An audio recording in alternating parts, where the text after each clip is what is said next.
As we look at the evangelical world, you're going to find, at least in the formerly conservative evangelical circles, there's going to be universal admission that one is pro-life.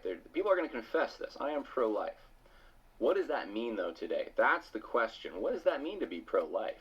Here's what Ron Sider, who was speaking at the Ethics and Religious Liberty Convention for the Southern Baptist Convention in 2016, that's when Russell Moore was heading it up, here's what he said at one of their conferences about being pro-life. But I am certain that we would be far more successful in persuading others to join us in this important cause if we were widely known as the people who also led the effort to combat poverty, which kills millions of people.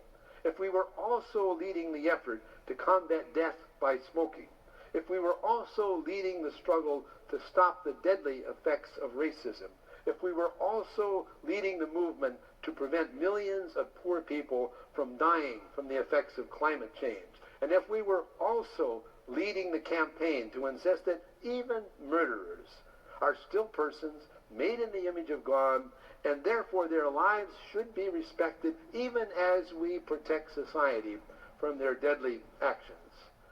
That kind of completely pro-life movement, I believe, would profoundly reshape American society.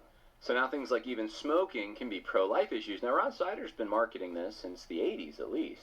And I think now it's finally catching on, though, in more evangelical circles. You had the populist movements, the populist movement, the religious right, Jerry Falwell, Pat Robertson, Francis Schaeffer. I mean, they were kind of stealing the headlines, and you didn't have people like Ron Sider or Jim Wallace getting all the traction. But today, people are echoing current evangelical leaders, their sentiments in many ways.